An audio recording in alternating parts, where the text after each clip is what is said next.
Setiap pagi, dia bangun paling awal, memasak, membersihkan, mengurus anak, bahkan tanpa ucapan terima kasih. Tapi, saat dia tumbang dan tidak bisa bangun lagi, baru suaminya sadar. Selama ini, dia bukan kehilangan pembantu, tapi hampir kehilangan istri yang tulus mencintainya.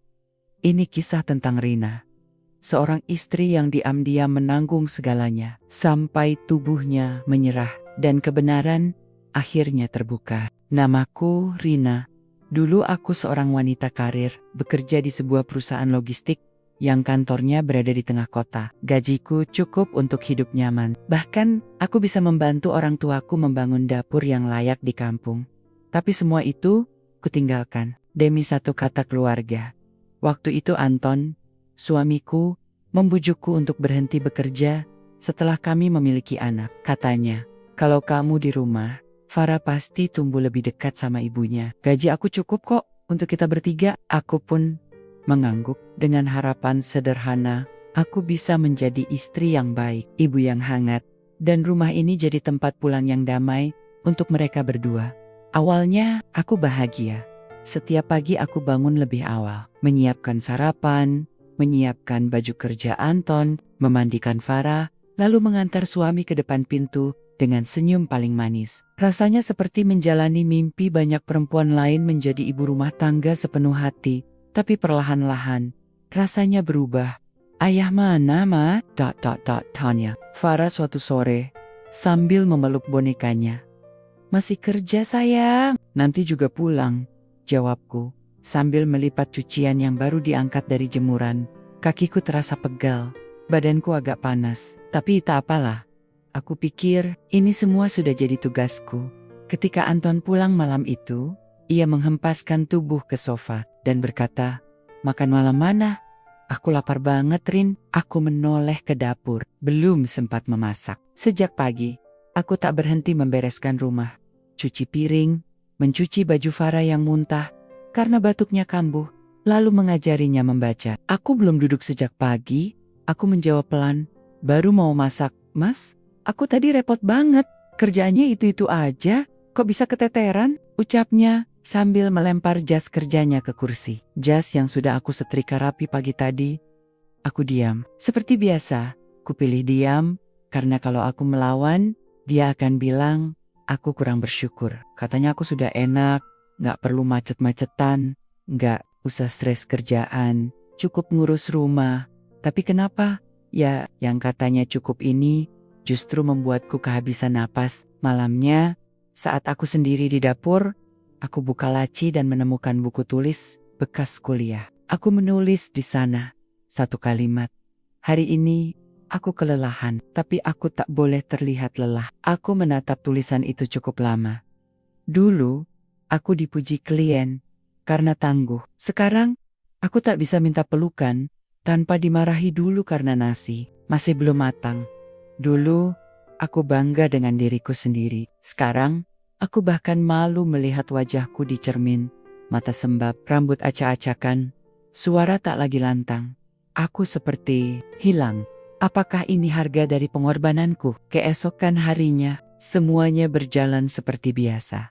Aku tetap bangun paling pagi, masih membuatkan sarapan, masih menyetrika baju kerja Anton, masih mengantar Farah ke sekolah, sambil menahan nyeri di pinggang. Yang beda, cuma satu. Kali ini, aku tidak berharap Anton memelukku, tidak berharap ia akan bilang terima kasih. Aku tahu, harapan itu hanya akan membuatku kecewa lagi. Tapi dalam hati kecilku, aku tetap bertanya, kalau aku berhenti melakukan semua ini, apa dia masih akan menganggapku istrinya? Atau hanya pembantunya yang malas? Pagi itu aku menatap cermin di kamar mandi, mata panda, rambut kusut, dan kulit wajah yang mulai kusam. Padahal, belum lewat pukul 7 pagi. Aku menarik napas dalam-dalam, menyiram wajahku dengan air dingin, berharap bisa sedikit mengusir penat yang belum sempat pergi sejak semalam. "Rin, bajuku mana?" Suara Anton terdengar dari kamar. Aku buru-buru mengeringkan wajah dan berlari keluar kamar mandi. "Di lemari, Mas. Sudah aku setrika, aku taruh, peeling out." Tapi saat kulihat ekspresi wajahnya yang mengernyit, aku tahu ada yang salah. Lagi, Ini kusut. Kamu nyetrikanya gimana sih? Keluhnya sambil menggabas-gebaskan kerah ke meja putihnya. Aku melihat jelas tatapan kecewa di wajahnya. Seolah aku baru saja gagal dalam ujian besar. Aku menunduk. Padahal semalam aku menyetrika sambil menahan kantuk. Bahkan tanganku nyaris kena gosokan setrika. Karena terlalu lelah. Tapi tidak ada ruang untuk itu. Anton tidak tahu. Dan aku tidak ingin menjelaskan. Karena pada akhirnya semua yang kulakukan hanya akan diukur dari hasil, bukan proses, apalagi perasaan.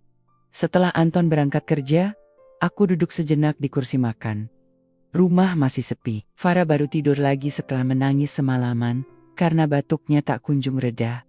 Aku pun belum sempat sarapan, bahkan untuk minum air pun belum. Tapi waktu terus berjalan, jemuran harus diangkat. Lantai harus disapu, dapur harus dibersihkan dari sisa minyak kemarin. Dan jangan lupa, aku harus memasak makan siang sebelum Farah bangun.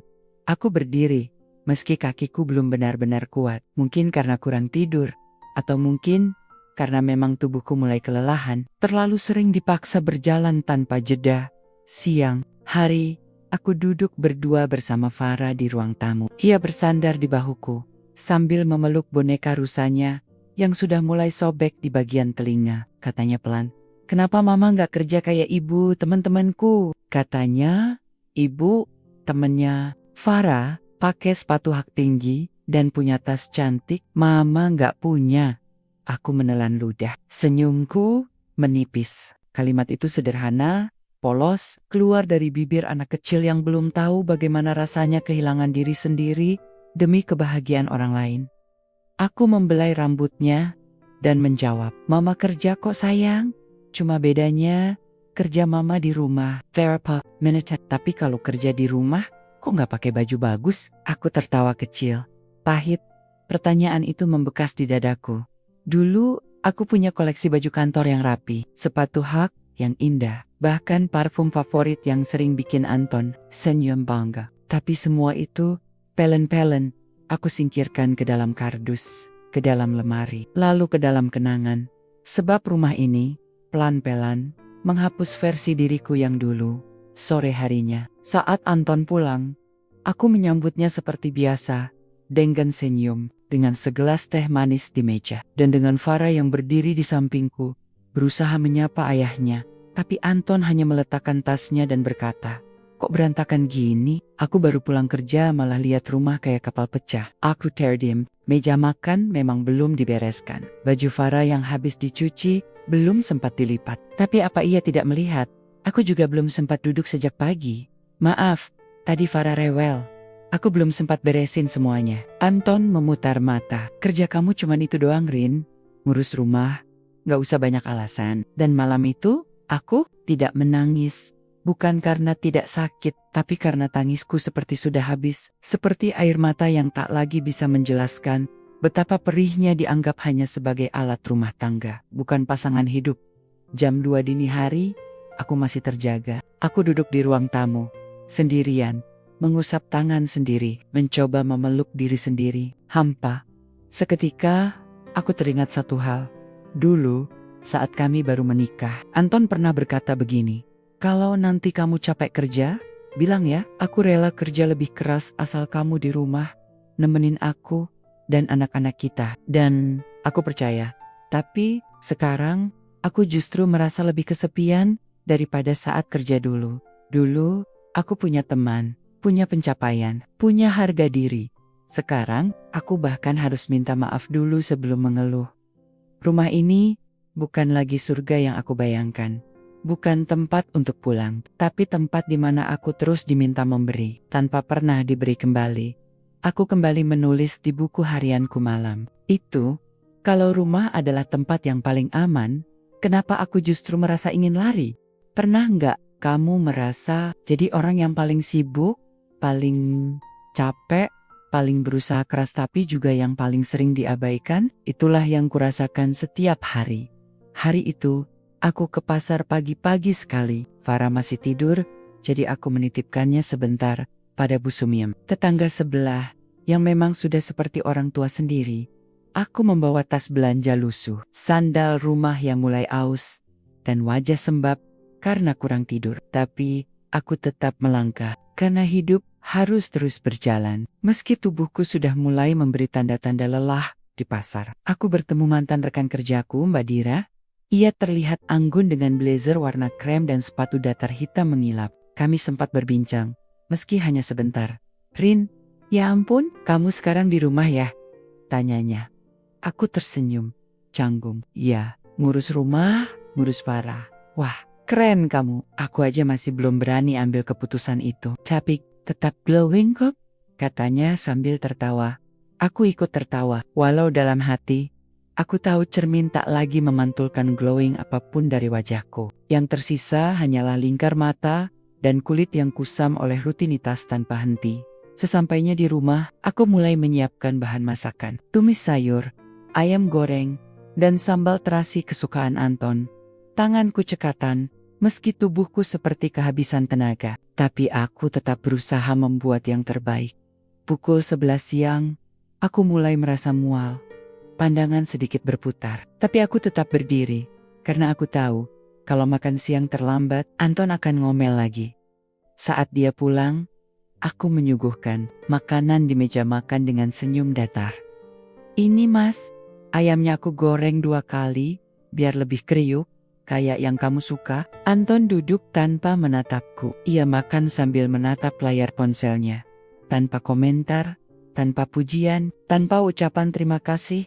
Setelah makan, ia berdiri, mengambil air minum sendiri. Lalu masuk kamar, aku terduduk di kursi makan, menatap piring kosong dan sisa tulang ayam di piringnya. Lama-lama, aku mulai bertanya, kenapa ya? Kata terima kasih itu terasa mahal sekali dari mulutnya. Padahal, aku tidak pernah meminta emas atau hadiah. Aku cuma ingin dihargai. Sebagai manusia, malam itu, Farah tidur lebih cepat. Badannya agak hangat. Aku sudah memberinya obat dan menyelimuti tubuh kecilnya. Aku kembali duduk di meja makan. Kali ini, sendirian. Aku tidak punya teman curhat. Tak ada keluarga dekat yang bisa kutelpon tanpa membuat mereka khawatir. Jadi aku kembali ke buku harian itu. Tempat satu-satunya yang mau mendengarkan tanpa menghakimi. Hari ini, aku lelah. Tapi, dia tidak bertanya. Dia bahkan tidak melihat mataku. Padahal aku juga ingin ditanya. "Kamu nggak apa-apa?" Aku berhenti menulis, lalu menanggus. Tapi yang paling menyakitkan bukanlah saat aku menangis, melainkan ketika aku mulai terbiasa tidak menangis lagi. Beberapa hari kemudian, aku memberanikan diri bicara. "Mas," kataku pelan, sambil membereskan tempat tidur. "Kalau aku kerja lagi, gimana menurut kamu?" Anton menoleh dari layar ponsel. Wajahnya datar. "Kerja? Emang kurang apa di rumah? Bukan soal cukup atau enggak, Mas. Aku cuma pengen punya ruang buat diri sendiri." Anton tertawa kecil, tapi bukan karena lucu, lebih seperti meremehkan. "Kerja itu capek, Rin. Kamu tuh udah enak. Gak usah mikirin deadline. Ngurus rumah doang. Kok minta ruang diri?" Kalimat itu menghujam, seperti panah tajam ke dadaku. Ngurus rumah doang. Aku terdiam, karena apapun yang kuucapkan akan dianggap mengeluh. Dan dalam kamus Anton, istri yang banyak bicara artinya kurang bersyukur. Tapi jauh dalam hatiku, aku berteriak, "Apa selama ini kamu pikir aku gak capek?" Hari demi hari, aku mulai kehilangan rasa. Segalanya terasa mekanis. Bangun, masak, beres-beres, mandiin anak, jemur baju, masak lagi, cuci piring, tidur, lalu ulangi lagi besok.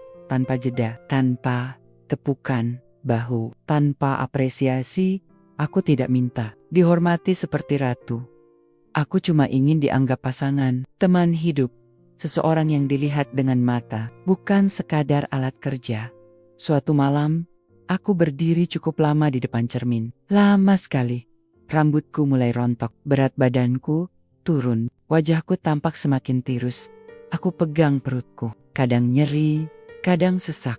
Tapi tak sempat ke dokter, tak ada waktu. Dan sejujurnya, tak ada semangat juga. Aku menulis lagi di buku harian. Aku tidak minta dunia, hanya ingin dipeluk, disapa, ditanya, "Apa kamu bahagia?" Tapi rasanya, aku tak penting lagi di rumah ini. Aku menutup buku itu dengan tangan gemetar. Malam itu aku berbisik pada diriku sendiri. Rina, kamu harus kuat, tapi kalau kamu tumbang, kira-kira ada yang peduli nggak ya? Aku pernah membaca kalimat di majalah. Bahagia itu sederhana, cukup dihargai oleh orang yang kamu perjuangkan. Waktu itu, aku tersenyum. Rasanya kalimat itu tepat sekali, tapi sekarang aku mulai bertanya-tanya. Kalau memang sesederhana itu, kenapa terasa begitu mustahil? Hari ini ulang tahun pernikahan kami. 3 tahun sejak aku dan Anton bersumpah di depan penghulu, saling mencintai dalam suka maupun duka. 3 tahun sejak aku melepas pekerjaanku, merelakan ambisiku, meninggalkan bangku kantor demi membangun rumah ini bersama lelaki yang dulu kuanggap segalanya. Aku bangun lebih pagi dari biasanya, membuat nasi kuning sederhana, lengkap dengan telur balado, perkedel, dan segelas teh hangat karena aku ingat Anton pernah bilang, "Ucu kan nasi kuning buatan kamu, rasanya kayak pulang." Aku bahkan mengganti dasterku pagi ini. Aku pakai blus biru muda yang sudah lama kusimpan, menata rambut seadanya, menyemprotkan sedikit parfum yang tersisa dari hari lamaran kami dulu. Dan tepat ketika jarum jam menunjuk pukul 7, Anton keluar dari kamar. "Selamat pagi," sapaku sambil tersenyum. "HM." Itu saja jawabannya. Ia berjalan menuju meja makan, duduk, lalu mulai menyendok nasi tanpa berkata apa-apa. Aku menunggu. Barangkali dia lupa, tapi semoga saat suapan pertama masuk ke mulutnya, ia akan ingat dan tersenyum. Atau setidaknya mengucapkan kalimat sederhana, "Wah, enak nih, ada apa ya?" Tapi yang kudengar malah, "Ini nasinya agak keras, Rin. Kebanyakan air kayaknya." Aku terdiam sambil memegang napas yang rasanya sesak di dada. Lalu, ia bangkit, mengambil jaket, memasang sepatu, dan tanpa menatapku, hanya berkata, "Aku berangkat dulu." Tidak ada pelukan, tidak ada cium kening seperti dulu. Tidak ada ucapan selamat hari jadi, tidak ada apa-apa. Aku menutup pintu pelan, bukan karena takut membangunkan anak, tapi karena tidak ingin tetangga mendengar suara pintu dibanting yang bisa saja pecah, karena aku terlalu ingin meledak. Kuhapus air mataku dengan punggung tangan, lalu duduk di meja makan yang masih penuh makanan. Makanan yang kubuat dengan cinta, dengan harap, dengan ingatan, tapi tidak dengan imbalan. Aku menatap nasi kuning itu. Dingin, hambar, persis seperti pernikahanku hari ini. Siang harinya, aku iseng membuka album foto pernikahan kami di lemari. Ada satu foto yang kuambil diam-diam dari balik panggung pelaminan. Anton tersenyum padaku, dan aku tertawa. Latar belakangnya lampu kuning hangat, dan wajah kami terlihat seperti dua orang yang benar-benar saling mencintai. Seketika aku sadar, aku merindukan lelaki di foto itu. Tapi lelaki itu sekarang ada di rumah yang sama denganku. Hanya saja, hatinya entah di mana. Sore hari, Farah memelukku dari belakang saat aku mencuci piring. "Mama kenapa nggak makan? Tadi siang Mama cuma minum air putih." Aku mengangguk pelan. "Mama nggak lapar sayang. Kalau Mama nggak makan, nanti sakit loh." Kalimat itu membuatku menggigil. Bukan karena dingin, tapi karena hanya Farah anak kecil usia 5 tahun yang memperhatikan keadaanku hari ini. Bukan ayahnya, bukan suamiku, bukan orang yang dulu berjanji akan menjagaku. Malamnya, Anton pulang lebih larut dari biasanya. Aku tidak menanyainya, tidak pula menyuguhkan teh seperti biasanya. Bukan karena ingin mempertek, tapi karena hatiku sudah tidak tahu harus menaruh harap di mana. Ia masuk kamar, melepas sepatu, dan berkata, "Besok ke laundry ya, baju kerjaku udah tinggal 2. Aku hanya mengangguk, tidak ada emosi tersisa. Bahkan untuk marah pun, aku terlalu lelah. Lalu ia berbalik, membuka ponsel, dan duduk di tempat tidur tanpa menyadari ada satu bingkisan kecil di nakas sebelahnya. Bungkusnya sederhana, dengan pita yang mulai kusam. Tapi di dalamnya ada gantungan kunci ukiran nama kami berdua. Kubuat sendiri, diam-diam, lewat pesanan online 2 minggu lalu. Ia tak melihatnya, bahkan sampai ia tertidur. Aku kembali membuka buku harian malam itu. Menulis dengan tangan gemetar, "Hari ini ulang tahun pernikahan kami." Tapi tidak ada kue, tidak ada peluk, Tidak ada terima kasih, tidak ada aku. Dalam ingatan suamiku, ku peluk diriku sendiri malam itu. Sambil berbisik, Rina, kamu bukan robot, kamu manusia, dan kamu berhak dihargai. Tapi bisikanku tenggelam di tengah malam, di rumah yang terlalu sunyi, di hati yang terlalu penuh luka. Tubuhku mulai bicara, saat mulutku sudah terlalu lama diam. Tapi yang paling menyakitkan dari semua ini, bukan karena aku kelelahan, bukan juga karena tidak dihargai, tapi karena saat aku mulai sakit, tak ada satupun yang benar-benar peduli. Beberapa minggu terakhir, badanku terasa makin aneh. Aku sering pusing, jantungku kadang berdetak terlalu cepat, lalu tiba-tiba melambat. Kadang mataku berkunang-kunang, apalagi saat berdiri terlalu lama. Tapi aku tetap memaksakan diri. Bukan karena ingin menjadi pahlawan, tapi karena aku tahu, kalau aku berhenti, tak ada yang akan menggantikan tugasku. Rumah ini hanya akan semakin kacau, dan Anton hanya akan semakin jengkel.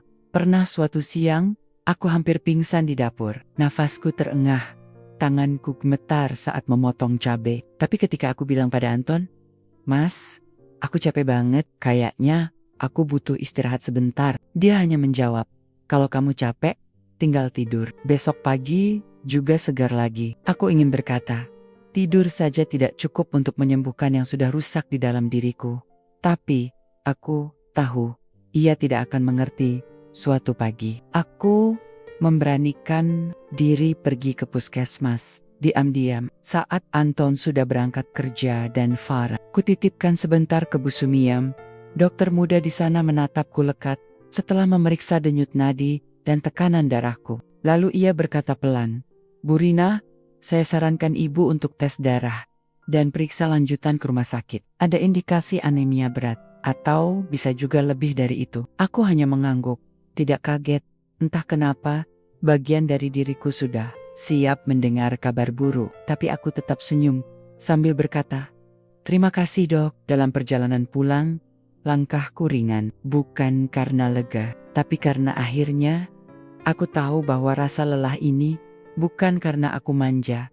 Tubuhku benar-benar rusak, dan aku membiarkannya begitu saja, demi menjaga semuanya tetap berjalan. Hari itu, aku diam sepanjang sore, tak banyak bicara. Farah menarik-narik bajuku sambil berkata, "Mama, main boneka yuk."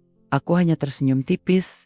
"Nanti ya sayang." Mama agak pusing. Farah mengangguk pelan, lalu mengambil selimut kecil dan menutupiku sambil berkata, "Mama istirahat ya, nanti Farah jagain." Anak kecil itu satu-satunya makhluk yang membuatku masih ingin bertahan malamnya. Saat Anton pulang, aku mencoba bicara.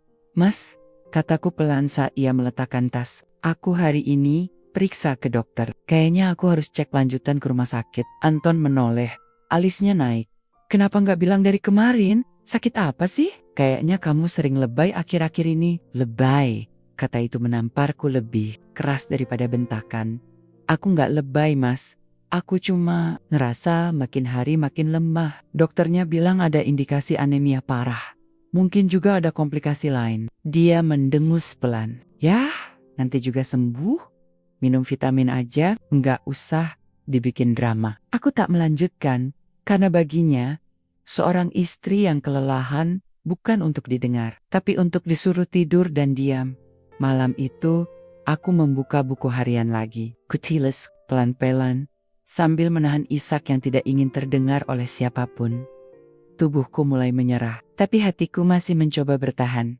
Karena aku tahu, kalau aku jatuh, rumah ini akan runtuh. Tapi Mas, sampai kapan aku harus kuat sendirian? Tengcut menggigil saat menutup halaman itu. Duniaku mulai kabur, dan aku sadar bukan hanya tubuhku yang sakit, tapi jiwaku juga ikut mati perlahan. Pukul 3 dini hari, aku terbangun dengan sesak hebat. Dadaku seperti ditekan batu besar, nafasku pendek-pendek. Aku duduk terhuyung, lalu berjalan perlahan ke dapur, mencari air. Dan di sana, di tengah dinginnya malam, untuk pertama kalinya, aku berbisik pada diriku sendiri. Kalau suatu saat aku benar-benar tumbang, apa mereka akan sadar bahwa selama ini Aku bukan pembantu mereka, tapi seorang istri yang hanya ingin dicintai dan dihargai. Hari itu langit mendung, tapi bukan langit yang runtuh hari itu. Aku yang akhirnya tumbang. Pagi itu biasa saja, seperti hari-hari lainnya. Aku bangun sebelum subuh, menyiapkan sarapan untuk Anton dan bekal Farah. Tangan kananku masih lemas, tapi aku paksakan untuk mengaduk nasi goreng di wajan. Aku tahu rasanya tidak seenak biasanya, tapi aku hanya berharap Anton tidak terlalu banyak protes pagi ini. Setelah itu, aku menyapu ruang tamu, lalu mengepel, lalu mengangkat cucian yang semalam belum sempat dijemur. Nafasku mulai terasa berat, tapi aku tetap lanjut, karena aku tahu, kalau aku tidak lakukan, tidak akan ada yang peduli apakah lantai kotor atau baju berbau apek. Sekitar jam 10 pagi, tubuhku mulai bergetar. Mataku buram, aku memegang pinggiran meja dapur, berusaha berdiri, tegak, tapi rasanya seperti berdiri di atas perahu yang oleng. Aku sempat berpikir untuk duduk sebentar, tapi suara Farah memanggil dari kamar. "Ma, aku lapar." Maka, aku berdiri lagi, membuka rice cooker, menghangatkan lauk, lalu menyuapinya sambil sesekali menahan mual yang naik dari dada. "Mama nggak makan?" tanya Farah polos. "Nggak dulu, sayang. Mama nanti aja ya." Aku tak ingin Farah khawatir, apalagi sampai menangis.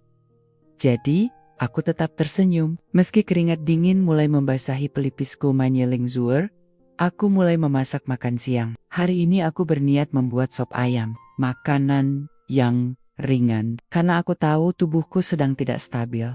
Namun ketika aku mengambil daging dari kulkas, dunia di sekelilingku tiba-tiba berputar, kulkas bergoyang, lantai seperti bergelombang. Suara panci terdengar jauh, dan suara hatiku mendadak hening. Seketika itu juga, gelap, tubuhku terjatuh di lantai dapur, dan aku tak ingat apa-apa lagi. Aku terbangun dengan lampu putih menyilaukan, bau alkohol menyengat, suara mesin berdetak pelan di telingaku. Tubuhku berat, tangan kiriku diinfus, dan yang pertama kulihat saat membuka mata adalah wajah Anton yang duduk di kursi sebelah ranjang. Wajahnya pucat, rambutnya acak-acakan, matanya merah. "Rin," bisiknya pelan. Aku hanya bisa menggerakkan bola mata, tak punya tenaga untuk bicara. "Maafin aku," suaranya pecah. Untuk pertama kalinya sejak kami menikah, Anton menangis di hadapanku. Tapi entah mengapa, hatiku tak lagi bergemuruh. Bukan karena aku tidak peduli, tapi karena aku terlalu lelah. Beberapa jam kemudian, dokter masuk ke ruang rawat. Ia berbicara langsung pada Anton. Hasil sementara menunjukkan Ibu Rina mengalami kelelahan ekstrim yang sudah menumpuk lama, ditambah anemia kronis. Kami curiga ada gangguan autoimun, karena beberapa gejalanya mengarah ke sana. Anton mengangguk, tak banyak bicara, tapi dari sorot matanya, aku tahu, ini kali pertama dia benar-benar melihat aku. Setelah dokter pergi, Anton duduk di pinggir ranjang, mengusap tanganku yang mulai dingin. "Kenapa kamu nggak bilang?" tanyanya pelan. Aku ingin tertawa, tapi hanya air mata yang keluar. Aku ingin menjawab, "Aku sudah bilang berkali-kali, tapi kamu tidak pernah benar-benar dengar." Malam itu, ia tetap duduk di kursi. Tidak, bahkan saat Farah dititipkan ke rumah Bu Sumiem, ia tetap di situ, menemani, sesekali menangis, sesekali mengusap wajahnya sendiri, seolah tak percaya ini semua terjadi. Saat aku tertidur, ia membuka laci kecil di samping tempat. Tidak, di sana, tanpa sengaja, ia menemukan buku kecil berwarna coklat, tua buku harian, yang selalu kubawa kemanapun. Dan di sanalah, untuk pertama kalinya, ia membaca semuanya. Tentang malam-malamku yang hampa, tentang tangis yang kutahan, tentang rasa sakit yang kupendam, tentang lelah yang tak pernah ia sadari, tentang keinginanku untuk dihargai, meski hanya dengan kata terima kasih. Dan di halaman terakhir, yang belum sempat kutulis banyak, ada satu kalimat yang kubuat pagi tadi, sebelum aku pingsan. "Kalau suatu saat aku tumbang, semoga itu cukup membuatmu sadar bahwa bukan pembantumu, aku istrimu, yang juga manusia." Anton menutup buku itu dengan tangan gemetar. Dunia di sekelilingnya mungkin masih berjalan, Tapi untuk pertama kalinya, ia benar-benar berhenti. Untuk mendengar, untuk melihat, untuk menyesal. Aku masih di rumah sakit. Sudah 3 hari. Dan selama 3 hari itu, rumah yang kubangun dengan seluruh hidupku, akhirnya diam. Bukan karena tenang, tapi karena kehilangan. Karena aku tak lagi di sana untuk menghidupkannya. Anton yang dulu pulang ke rumah hanya untuk istirahat, kini terpaksa menjalani peran yang selama ini tak pernah ia hargai. Bangun pagi-pagi, menyiapkan sarapan Farah, menyisir rambut anaknya yang rewel, mencuci piring bekas makan semalam yang belum sempat dibereskan karena ia tertidur kelelahan di sofa. Hari ini, kita makan roti aja ya, Fa. Ucapnya pagi itu, suara parau karena begadang. Farah mengangguk, ia lebih pendiam dari biasanya. Ayah capek? Tanya Farah polos. Anton menghela napas. Capek sayang, dan Farah menjawab dengan suara lirih yang menampar nuraninya. Mama, tiap hari kayak gitu. Anton tidak tahu caranya memisahkan cucian putih dan berwarna. Ia tak paham mengapa nasi yang dimasak tadi pagi lembek sekali. Ia bingung kenapa Farah menangis saat akan tidur dan meminta dipeluk dengan selimut wangi yang cuma mama yang bisa benerin lipatannya. Ia bahkan sempat tertinggal rapat penting di kantor karena telat bangun setelah semalaman mengurus. Farah yang demam ringan. Rumah itu yang dulu terasa biasa, kini berubah jadi labirin yang melelahkan. Dan setiap sudut rumah mengingatkannya pada Rina. Di dapur, aroma sabun cuci piring yang dulu tak pernah ia perhatikan. Di kamar, tumpukan baju yang ia anggap berantakan.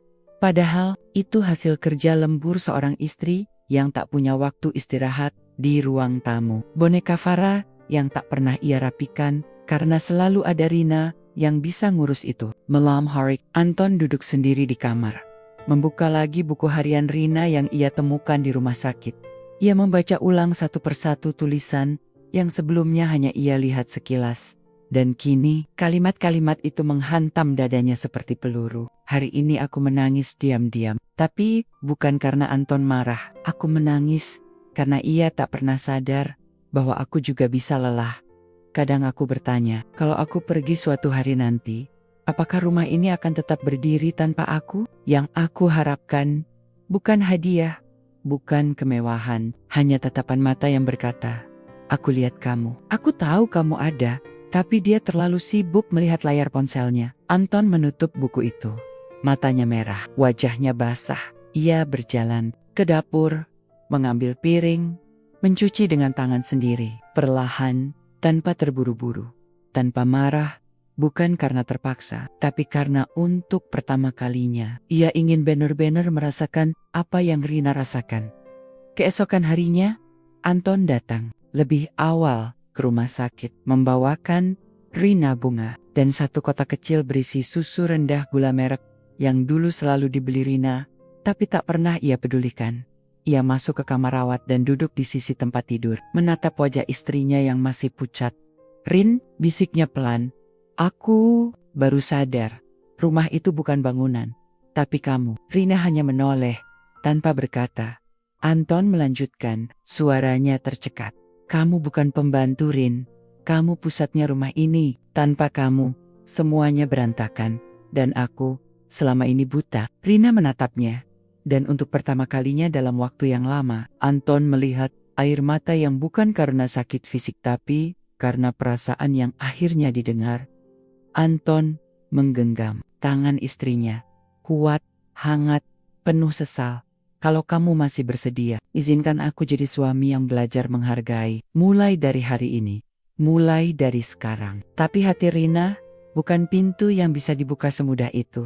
Ia menoleh pelan, lalu berkata dengan suara lirih. Aku gak butuh kamu minta maaf. Aku butuh kamu berubah. Karena maaf itu cuma kata. Tapi luka masih ada. Dan Anton terdiam. Karena ia tahu cinta yang sudah remuk tak bisa sembuh hanya dengan janji, tapi dengan waktu, dengan perbuatan, dan dengan bukti. Maaf memang penting, tapi maaf juga bisa terasa hampa jika datang setelah semuanya hancur.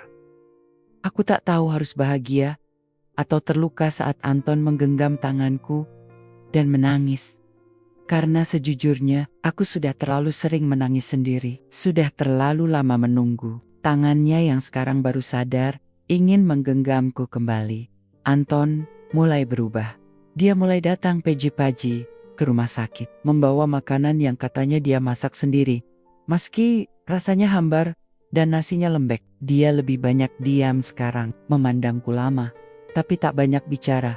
Satu hari, dia menunjukkan ponselnya. Isinya, form pendaftaran les memasak. Aku mau belajarin, biar nanti kamu bisa istirahat. Aku gantian masak. Aku tersenyum tipis. Tapi, di dalam hati, aku tidak langsung luluh. Karena perubahan paling sejati, bukan dari hal besar yang tiba-tiba, tapi dari hal-hal kecil yang konsisten. 2 minggu kemudian, aku diperbolehkan pulang dari rumah sakit. Fisikku belum pulih sepenuhnya, tapi setidaknya aku sudah bisa berdiri. Meski tidak kuat lama, Anton memapahku keluar. Bahkan Farah membuatkan kartu kecil bertuliskan, "Selamat datang kembali Mama," dengan gambar hati yang jelek tapi lucu. Sesampainya di rumah, aku kaget. Ruang tamu lebih rapi, dapur bersih, dan di meja makan ada makanan sederhana, tahu tempe goreng, sayur bening, dan sambal tomat. Anton berdiri di belakang meja sambil canggung. "Ini, aku coba masak. Gak tahu enak apa enggak." Aku duduk perlahan, lalu mencicipi. Rasanya biasa saja. Tapi aku tetap tersenyum. "Lumayan," jawabku. Anton tertawa kecil. "Kalau kamu yang bilang lumayan, berarti masih harus belajar." Kami tertawa, tapi tawa itu belum menghapus luka. Malamnya, aku duduk di kamar, sendirian, menatap cermin. Wajahku terlihat tua, mataku cekung, rambutku lebih tipis. Tubuh ini pernah kugunakan sepenuhnya untuk membuat rumah ini nyaman. Tapi rumah itu sempat berubah menjadi penjara, dan aku masih takut. Takut semuanya hanya sementara. Takut Anton kembali seperti dulu saat aku mulai sehat lagi. Takut dicintai hanya saat hampir kehilangan. Aku membuka buku harian, menulis pelan-pelan. Hari ini dia mencoba berubah. Tapi hatiku belum bisa sepenuhnya percaya.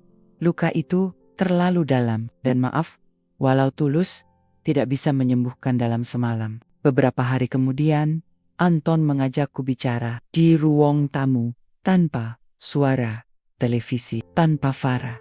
Hanya kami berdua. "Aku tahu kamu belum percaya, dan kamu berhak. Tapi kasih aku waktu, Rin. Aku mau belajar jadi suami yang kamu butuhkan, bukan yang kamu takuti." Aku menunduk, air mataku jatuh tanpa suara. "Mas," bisikku lirih, "aku gak butuh kamu jadi sempurna. Aku cuma butuh kamu hadir. Kamu lihat aku, kamu dengar aku, kamu hargai aku." Anton mengangguk, matanya basah. "Kalau kamu capek, istirahatlah. Aku jaga Farah. Kalau kamu gak kuat, kamu boleh bilang. Aku gak akan anggap kamu lebay lagi." Dan mulai hari itu, untuk pertama kalinya dalam pernikahan kami, aku melihat dia menyapu lantai tanpa disuruh, mencuci piring sambil bersenandung, menjemput Farah dari sekolah, dan bertanya, "Tadi makan apa di kantin?" Bukan karena dia ingin menggantikanku, tapi karena dia mulai sadar, rumah ini butuh 2 orang dewasa, bukan 1 pekerja dan 1 raja. Tapi seperti kataku di awal, maaf itu tidak cukup. Butuh waktu. Butuh kejujuran, butuh perubahan kecil yang terus diperjuangkan. Dan aku masih di sana, mencoba percaya lagi, sedikit demi sedikit, dengan hati yang masih rapuh, tapi tidak sepenuhnya tertutup. Karena aku tahu, cinta yang disiram ulang masih bisa tumbuh kembali, asal tidak cuma disiram saat hampir mati. Dulu aku pikir, cinta itu cukup, ternyata tidak. Cinta tanpa penghargaan hanyalah beban. Dan rumah tanpa kebersamaan hanyalah tempat berlindung dari hujan, bukan tempat pulang. Tapi sekarang untuk pertama kalinya sejak lama, aku merasa mungkin rumah ini masih bisa diselamatkan. Sudah 1 bulan sejak aku pulang dari rumah sakit. Aku belum bisa beraktivitas penuh, tapi Anton tak lagi membiarkan aku sendirian mengurus semuanya. Setiap pagi, ia bangun lebih awal, membangunkan Farah, menyiapkan sarapan, bahkan belajar mengikat rambut anak perempuan walau seringkali acak-acakan. Lucunya, Farah malah tertawa saat melihat hasil ikatan ayahnya. Kok kayak sapu ya? Kami semua tertawa bersama. Bukan karena ikatannya lucu, tapi karena akhirnya tawa itu kembali terdengar di rumah kami. Hari itu, saat aku duduk di teras menyiram tanaman, Anton menghampiri sambil membawa 2 gelas teh hangat.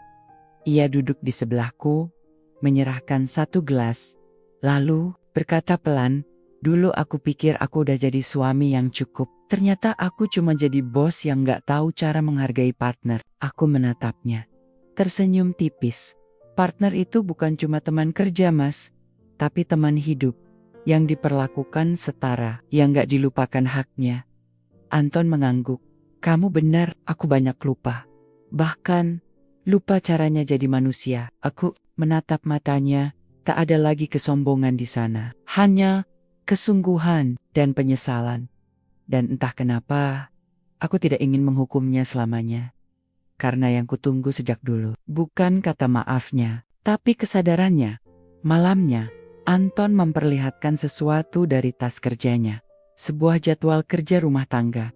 "Ini kita bagi tugas ya, Rin, biar kamu gak capek sendiri." Aku belajar dari internet. Aku melihat kertas itu. Ada kolom Senin, Anton cuci piring. Selasa, Anton jemput Farah. Rabu, Rina istirahat, Anton masak, dan seterusnya. Aku tersenyum, bukan karena jadwal itu sempurna, tapi karena untuk pertama kalinya, dia mengakui, rumah ini adalah tanggung jawab kita berdua. Hari Minggu sore, aku berdiri di depan kaca kamar, memandangi tubuhku sendiri. Masih ada bekas luka di perutku. Rambutku belum selebat dulu, tapi ada sesuatu yang mulai kembali ke wajahku. Cahaya. Anton masuk dan berdiri di belakangku. "Kamu cantik banget," katanya. Aku tertawa pelan. "Cantik dari mana? Lihat nih, kayak kurang tidur. Tapi sekarang, kamu kelihatan hidup, Rin. Dan itu yang paling cantik." Aku terdiam. Baru kali ini, pujian itu terasa tulus. Bukan karena dia ingin sesuatu, tapi karena dia benar-benar meletak. Bukan sekadar peran yang kujalani. Malam itu, kami bertiga tidur di kasur yang sama. Farah di tengah, menggenggam tangan kami berdua. Sebelum tidur, dia bertanya polos, "Ayah, Mama, kita ini tim kan?" Anton menjawab tanpa ragu, "Tim yang gak boleh berat sebelah." Aku menoleh ke arah Anton. Dan untuk pertama kalinya dalam pernikahan kami, aku percaya, mungkin dia bisa berubah. Bukan untuk menjadi sempurna, tapi untuk menjadi manusia yang tahu cara mencintai dengan benar. Dan mungkin aku bisa belajar mencintai lagi, tanpa takut, tanpa luka, tanpa harus berpura-pura kuat. Karena rumah ini bukan milikku saja, bukan miliknya saja, tapi milik kami, milik kita bertiga. Waktu tidak bisa diulang. Apa yang sudah rusak bisa diperbaiki, tapi tidak akan pernah kembali seperti semula. Dan luka, meski sembuh, tetap meninggalkan bekas. Setahun sudah berlalu sejak aku tumbang. Setahun sejak rumah ini nyaris runtuh karena ego satu orang. Dan setahun sejak Anton akhirnya belajar mencintai. Bukan dengan mulut, tapi dengan tindakan.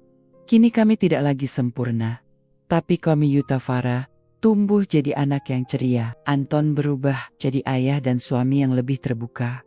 Dan aku mulai mencintai diriku sendiri lagi. Aku belajar bahwa perempuan tidak harus kuat terus-terusan. Tidak harus jadi superwoman yang melayani semua orang sampai dirinya sendiri habis. Aku belajar bahwa mencintai seseorang bukan berarti membiarkan dirimu dilukai tanpa batas.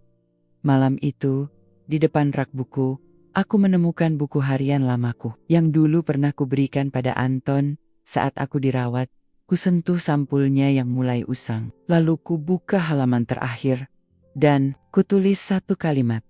"Aku pernah merasa menjadi pembantu di rumahku sendiri. Tapi sekarang, aku tahu, aku adalah istri dan manusia yang pantas dihargai." Anton lewat di belakangku, memeluk dari belakang, dan berbisik, "Terima kasih. Udah bertahan, Rin." Aku tersenyum. "Terima kasih juga, karena akhirnya kamu bangun sebelum aku pergi terlalu jauh." Cinta itu bukan soal siapa yang paling banyak memberi, tapi tentang bagaimana kita saling melihat, saling menguatkan, dan saling menghargai. Di balik senyum seorang istri, kadang ada air mata yang tidak pernah ditanyakan. Di balik rumah yang rapi dan anak yang tertawa, kadang ada perempuan yang berteriak dalam diam. Bukan karena dia kuat, maka dia tidak butuh dihargai. Tapi karena dia terus disakiti, maka dia memilih diam. Dan diam seorang istri seringkali adalah tanda bahwa dia sedang mengucapkan selamat tinggal secara perlahan. Jika kisah ini menyentuhmu, bantu sebarkan. Mungkin ada perempuan lain di luar sana yang juga sedang merasa tak dianggap. Biarkan cerita ini menjadi pengingat bahwa menghargai pasangan bukan pilihan, tapi kewajiban. Tulis di kolom komentar, saya menghargai pasangan saya. Atau, jika kamu merasa pernah seperti Rina, tulislah, saya sedang belajar mencintai diri saya lagi. Dan jangan lupa, cinta yang sehat bukan tentang siapa yang paling lelah, tapi siapa yang paling tulus menjaga satu sama lain.